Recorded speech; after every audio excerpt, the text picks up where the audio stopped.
Salve, salve, gente boa! Eu sou o professor Euclides, essa é a Escola Teófilos. Bem-vindos ao nosso canal, bem-vindos a mais uma live mensal do Catequese Ponto a Ponto.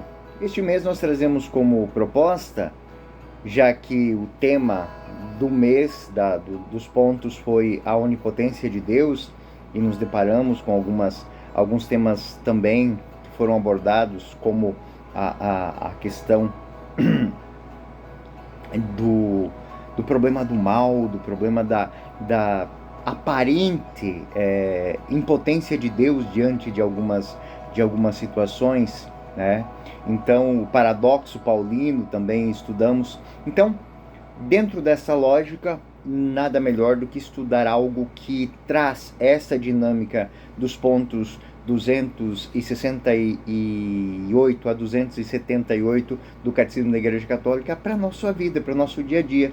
E trago aqui o pensamento de a dor humana, a superação do luto, que está dentro do pensamento de Blaise Pascal, em correspondência com Santo Agostinho. Reflexões filosóficas, espirituais e aplicação no dia a dia, na vida, na psicologia. Então, como introduzir esse tema? Bom, vamos introduzir da seguinte maneira. A dor é uma experiência universal. Presente em todas as culturas, em todas as épocas, tornando-se um elemento essencial das reflexões teológica, filosófica, psicológica. E um autor chamado Blaise Pascal, que nasceu em 1623 e viveu até 1662, matemático, filósofo, apologista cristão, ele reconhece em sua obra chamada Pensamentos, ou Pensée em francês, que a existência humana é marcada pela fragilidade, pela angústia diante da morte e pela necessidade de sentido transcendente que transcende o imediato. De modo semelhante, Santo Agostinho, autor cristão da patrística, que viveu em 354 a 430, de maneira especial nas obras Confissões e na Cidade de Deus, ele trata a dor como uma expressão da condição decaída do homem e como ponto de encontro com a graça redentora de Deus. Este tema que vamos abordar hoje, esse ensaio, ele buscará examinar a presença do tema da dor em Pascal, articulando com os escritos de Santo Agostinho, bem como as repercussões que podemos dizer que tem na vida cristã, na psicologia contemporânea, e também demonstrar como o processo de vivência do luto pode conduzir a uma superação terapêutica, espiritual, eficaz, enraizada numa experiência de reconciliação consigo mesmo e com o próprio Deus. Esse é o pano de fundo daquilo que nós vamos ver neste projeto de live. Bom, a dor em Blaise Pascal. A condição humana em busca de sentido.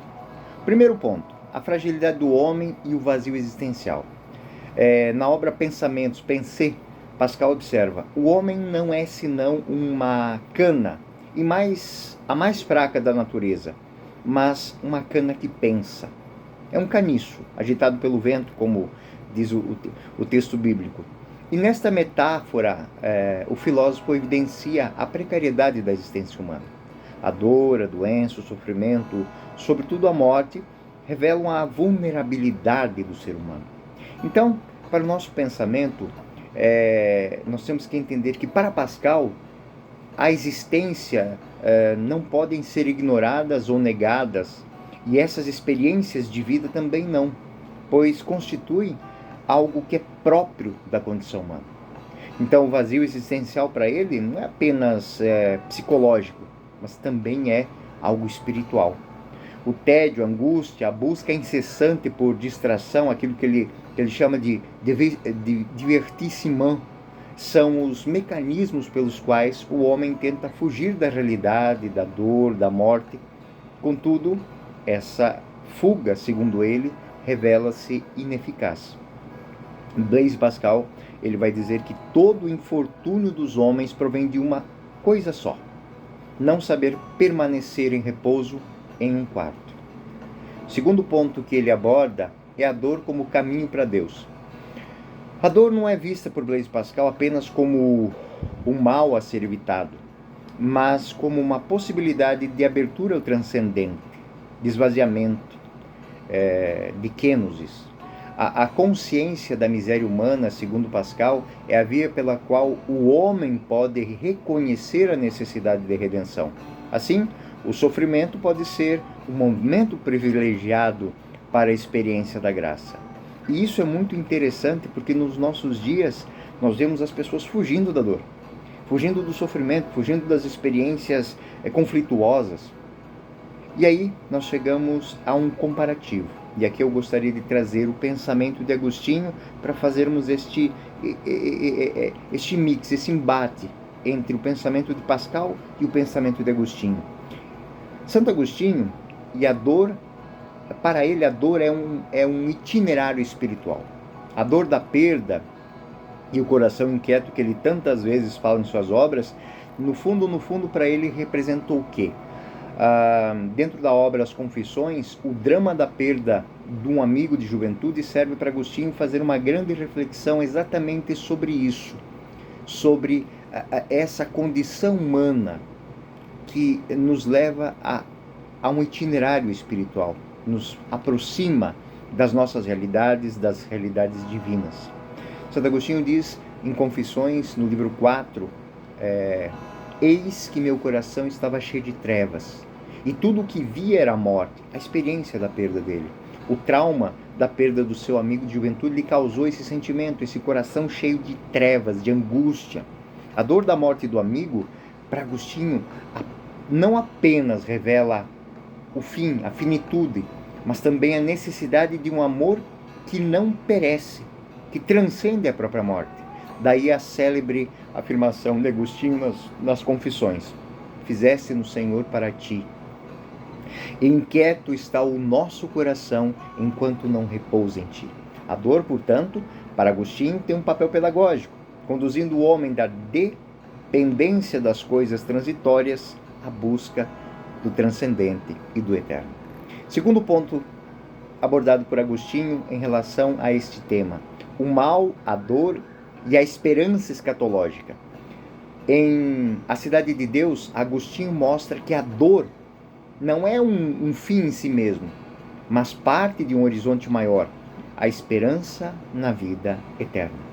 O sofrimento é feito do pecado e da queda, mas pode ser redimido pela cruz de Cristo. Nesse sentido, o sofrimento torna-se ocasião de purificação e de esperança. E exatamente nesse ponto que os pontos 268 a 278 do Catecismo, quando tratam da onipotência de Deus, se encontram, se entrelaçam. Agostinho e Pascal têm pensamentos convergentes exatamente nisso, porque ambos os pensadores eles vão reconhecer a dor como um dado universal e inescapável da existência. Não há como fugir dela. Contudo, ao invés de reduzir a experiência da dor a um simples fenômeno psicológico, tanto Agostinho quanto Pascal interpretam este dado à luz da fé cristã como um itinerário de, primeiro, conversão e, segundo, de esperança, de abertura para Deus. Então, se formos olhar 3 pontos em Agostinho e em Pascal, nós vamos encontrar essa correlação. O aspecto, vamos falar, a origem da dor, a função espiritual e o caminho de superação são aspectos. A origem da dor para Pascal, fragilidade humana e a consciência da finitude. Para Agostinho, consequência do pecado e da condição decaída. Função espiritual, né? Despertar para a necessidade de Deus. Para Agostinho, conduzir ao repouso em Deus. Então são muito próximos os dois pensamentos em a função espiritual da dor. E caminho de superação. Para Pascal, é o reconhecimento da miséria e abertura à graça. E para Agostinho, aqui são muito próximos mesmo, conversão e esperança escatológica, ou seja, abrir-se ao transcendente. A aplicação disso é algo muito importante, porque para nós catequistas, muitas vezes nós vamos ter isso dentro das nossas salas de catequese, nas nossas reflexões, os nossos catequizandos e nas nossas próprias reflexões. Talvez, eu vou falar mais para frente isso aqui agora, um dos grandes problemas do nosso tempo é que Cristãos e não cristãos não estão sabendo enfrentar este dado, a dor, o sofrimento, a angústia, a finitude. A humanidade parece que está se perdendo em coisas instantâneas, em flashes, né? Então, mas olhando do nosso ponto de vista, como catequistas, como estudantes de teologia, na espiritualidade cristã, qual a aplicação desta espiritualidade? Qual a aplicação deste dado psicológico? A espiritualidade cristã, à luz de Pascal e Agostinho, convida a acolher a dor não como um absurdo, mas como uma oportunidade de aprofundar a fé. O luto torna-se, então, uma ocasião de comunhão com Cristo crucificado, que transforma a dor em fonte de esperança, o centro da cruz. A frase de um catequista meu, lá dos meus tempos de juventude: não existe domingo de Páscoa sem sexta-feira santa. Ou seja, a experiência da cruz, ela é o ponto transformador. No Novo Testamento, reforça essa visão quando, em Apocalipse 21, São João escreve: ele enxugará toda lágrima dos olhos. Já não haverá morte, nem luto, nem pranto e nem dor. Do ponto de vista psicológico, da psicologia, da terapia do luto, podemos dizer assim, é algo muito moderno, podemos assim dizer, mas a psicologia moderna reconhece a vivência do luto, que essa vivência é essencial para a saúde emocional. Eu próprio não concordo com muitas coisas que ele disse, mas ele vai dizer que, numa obra chamada Luto e Melancolia, Freud, que ele ele distingue o luto saudável da melancolia patológica, ou seja, da tristeza. Autores contemporâneos como Elisabeth Kubler-Ross, eles demonstram que atravessar as etapas do luto, negação, raiva, barganha, depressão, aceitação, é fundamental para alcançar em algum momento uma cura interior. Uma cura interior.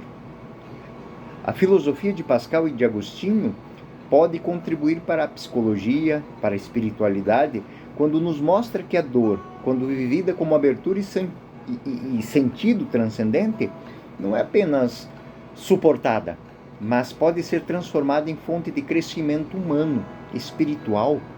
Onde é que eles buscam isso? Onde é que nós podemos encontrar fundamentos para essa argumentação dada até agora? Na própria Sagrada Escritura. A Sagrada Escritura é perpassada pela experiência da dor em inúmeros pontos. Livro de Jó. Querem ver uma experiência de dor que eleva o homem? Leiam o livro de Jó, que na sua origem era apenas um teatro hebraico, mas que foi se enriquecendo de reflexões rabínicas ao ponto de se tornar algo que transcende a própria espiritualidade judaica. Jó, capítulo 2:10. Se recebemos de Deus os bens, não deveríamos também receber os males?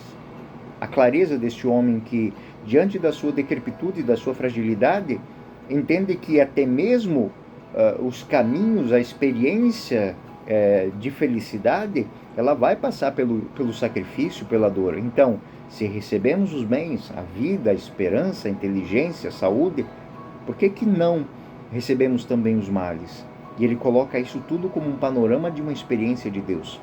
Já numa outra perspectiva da sabedoria hebraica, os salmos nos são muito caros nisso. Salmo 34:19. Perto está o Senhor de quem tem o coração ferido. A experiência da oração, a experiência da liturgia, a experiência do encontro do homem que se coloca diante de seu Criador, de seu Redentor, de seu Salvador, de sua origem, e faz essa dinâmica, esse pensamento de uma maneira muito profunda. Perto está o Senhor dos que têm o coração ferido. E aí vamos para o Novo Testamento. Vamos para o ensinamento de Jesus. E aqui gostaria de trazer São João, capítulo 16:33, que eu acho fundamental para entendermos isso. O ensinamento dele. No mundo haveis de ter aflições. Coragem, eu venci o mundo. ego vincit mundi. Essa lógica que a cruz nos traz, essa lógica que o Cristo nos traz, que o Evangelho nos traz, é muito importante. E pena, ela está se perdendo. Se perdendo porque, embora os textos da Sagrada Escritura afirmem que a dor vivida com fé não destrói, mas fortalece a esperança, muitas teologias, elas parecem que estão se perdendo em cima disso. Muitas vivências, muitas ideologias estão fazendo com que o homem busque os divertissima que fala, os divertimentos de que fala Pascal, e se perca deste caminho rico. Romanos 8,18. Tenho para mim que os sofrimentos do tempo presente não têm proporção com a glória que há de ser revelada a nós. O pensamento paulino, ele é muito carregado desta lógica. É uma experiência de Deus, é uma busca de Deus, e não importa se eu perder o mundo, mas se eu ganhar a vida eterna, estará tudo ganho.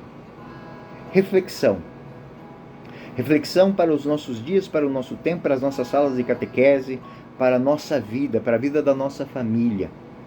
É uma reflexão que vai gerar em nós alguns ajustes de rumo muitas vezes, porque nós também estamos nesse caldo da vida cotidiana, do mundo cotidiano.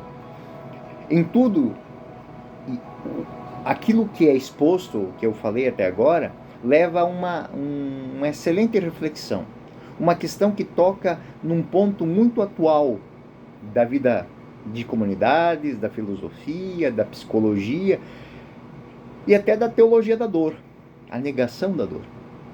A negação da dor. O que posso descrever, eu posso fazer em duas questões, duas partes. Os riscos de patologias da sociedade que negam a dor.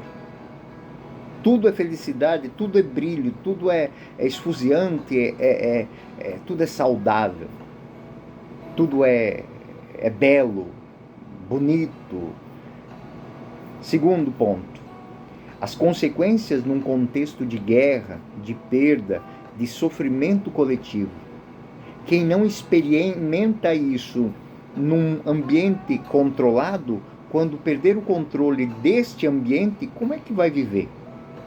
E aí vem a primeira reflexão, a sociedade da invencibilidade e os riscos que essa sociedade da invencibilidade trazem para nós, os ditos riscos patológicos.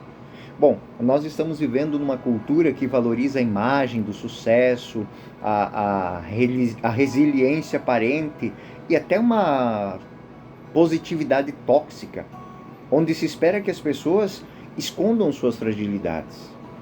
Infelizmente, quando eu falo de cultura que valoriza a imagem do sucesso, eu não falo do pensamento hedonista por natureza, mas eu falo até no ambiente religioso e de moral e de espiritualidade cristã. Esse ambiente também já está infectado por este movimento de conformidade com o mundo, que no pensamento de Paulo é literalmente combatido pela exortação de Romanos 12:2. A carta de São Paulo aos Romanos 12:2 diz o seguinte: e não vos conformeis com este mundo, mas transformai-vos pela renovação da vossa mente, para que experimenteis qual seja a boa, agradável e perfeita vontade de Deus. Entende que é uma outra dinâmica, que não é a conformidade com o mundo, não é a conformidade com os valores do mundo, das ideologias, das políticas. Não é porque uma lei promove um tipo de me libera para fazer um crime que eu vou cometer o crime. Essa lógica é uma lógica que, para nós cristãos, deve ser questionada, deve ser, digamos assim, não nos conformemos com isso. Esse versículo, ele faz parte de um trecho que o apóstolo Paulo exorta os cristãos a viverem de forma diferente do padrão do mundo. Se você é mais um padrão, tem alguma coisa errada.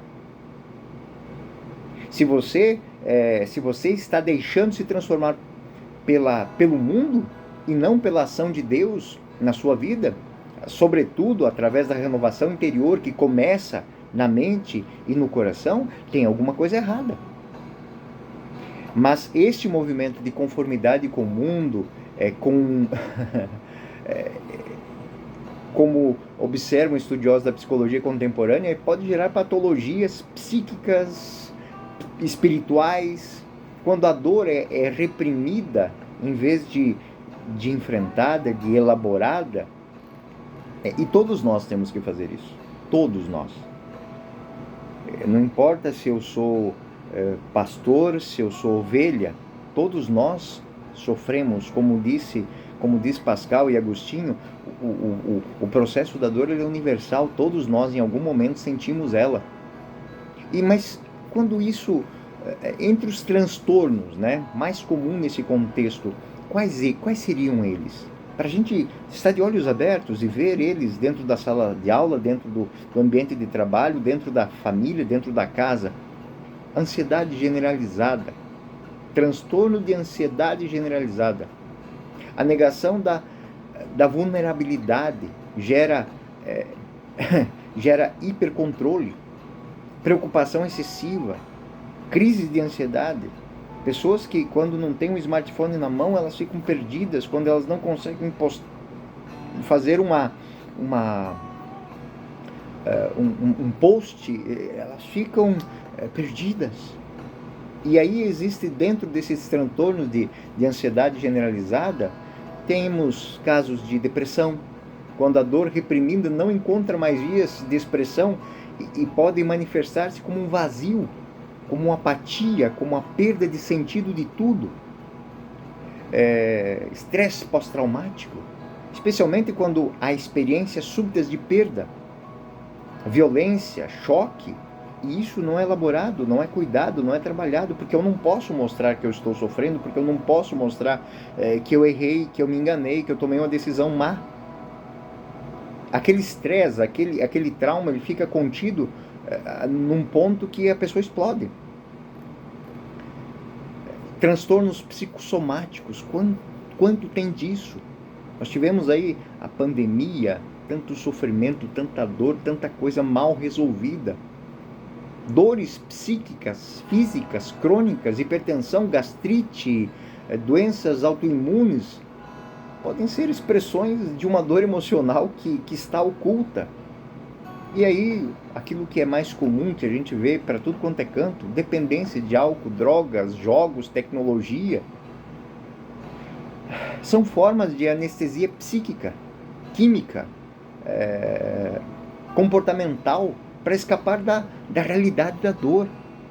A lógica do pensador Pascal sobre o divertissement, o divertimento, a fuga constante do enfrentamento da dor por meio de distrações, já ele mostra que isso antecipa-se quando a pessoa se dá conta de que ela não está mais vivendo uma vida, ela está vivendo um roteiro.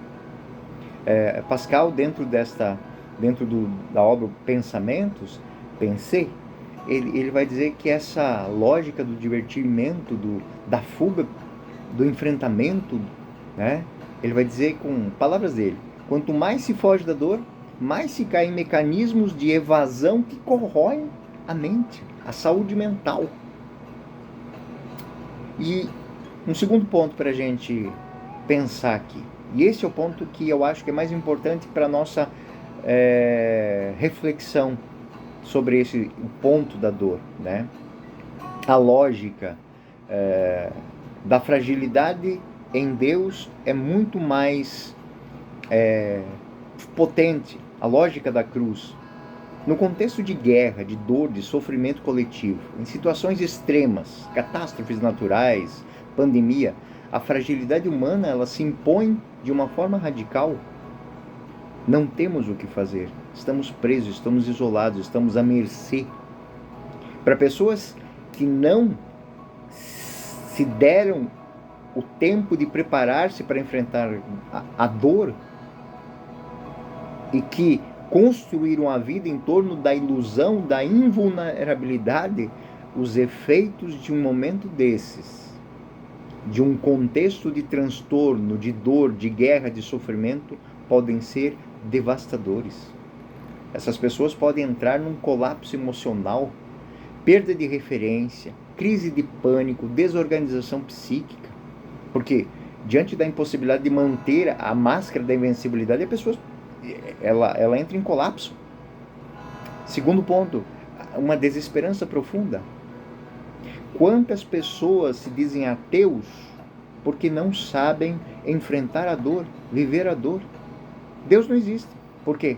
Porque se Deus existisse, eu não passaria por isso, as pessoas não sofreriam, as pessoas não teriam fome, as pessoas não morreriam. Ou seja, as pessoas se dizem ateus quando não têm recursos espirituais e emocionais para lidar com perdas e culpam a Deus. Isso leva ao desespero, à falta de esperança e até à ideação, em certos momentos, de suicídio.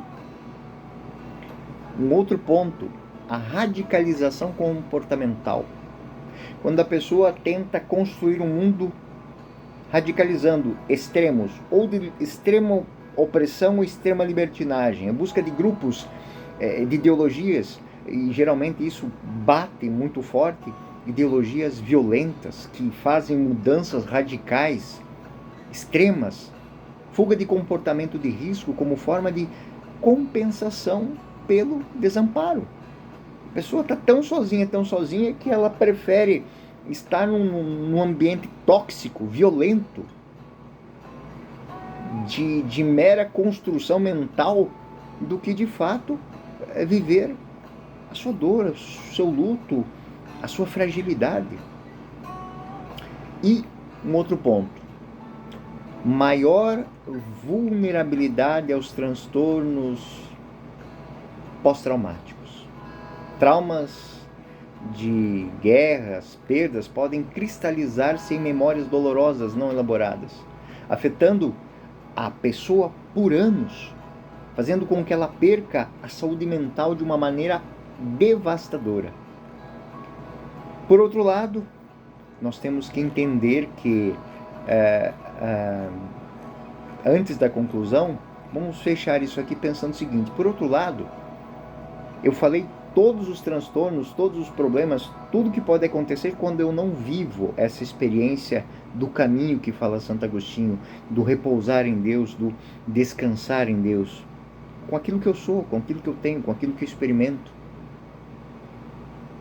com o meu sofrimento, com a minha dor, com a minha cruz. Por outro lado, pessoas que acolhem a dor, vivem ela, elaboram ela, trabalham ela, fazem ela se tornar parte da sua existência, como defende tanto Pascal quanto Santo Agostinho, e a própria espiritualidade bíblica. Essas pessoas, elas costumam apresentar uma maior resiliência e ferramentais para viver e transcender isso. Em contextos de sofrimento coletivo, essas pessoas, elas podem viver a dor com mais esperança, solidariedade, capacidade de reconstrução, porque a fragilidade não é superada, não é surpresa, a fragilidade é própria de todos nós, ela não é surpresa, nem fracasso, mas é um dado real. A fragilidade do homem é um dado real da nossa condição de homens. Isso é tão profundo que o próprio Cristo experimentou isso, vivenciou isso na sua vida, transformou isso, elaborou isso. Pai, não seja feita a minha vontade, mas a tua. E lembramos que naquele contexto ele está chorando sangue, ele está suando sangue. Por quê? Por causa da dor. Mas ele coloca isso dentro da lógica da cruz. Então a reflexão, para concluirmos esse pensamento, a reflexão de Pascal e de Santo Agostinho sobre dor, ela permanece atual e fecunda, tanto quanto os textos bíblicos que falam disso. Ambos esses pensadores compreendem a dor como experiência inevitável, mas transformadora, capaz de abrir o homem para a transcendência. Do ponto de vista espiritual, este pensamento se torna itinerário de conversão e de esperança. Do ponto de vista psicológico, constitui um processo de elaboração do luto e de superação terapêutica. Assim, podemos afirmar que a vivência, a consciência da dor, não é apenas sofrimento, mas é caminho de cura, é caminho de sentido de vida. Na união entre fé, filosofia e psicologia, a dor revela-se como um lugar privilegiado de encontro com Deus e consigo mesmo. Enfim, podemos afirmar que, na sociedade atual, a negação da dor gera patologias psicológicas muito sérias, muito sofridas, muito dolorosas, muitas vezes mascaradas por aquilo que eu falei, pelo culto da invencibilidade, do super-homem, né? Em contextos de sofrimento coletivo, aqueles que não conseguem experimentar, evoluir, aqueles que não conseguiram desenvolver uma consciência da dor como parte inevitável da vida, são pessoas que, na maioria das vezes, tendem a sucumbir facilmente a um colapso emocional, a transtornos extremamente graves. Já os que conseguiram elaborar a dor encontraram, paradoxalmente, como diz São Paulo, quando sou fraco é aí que sou forte.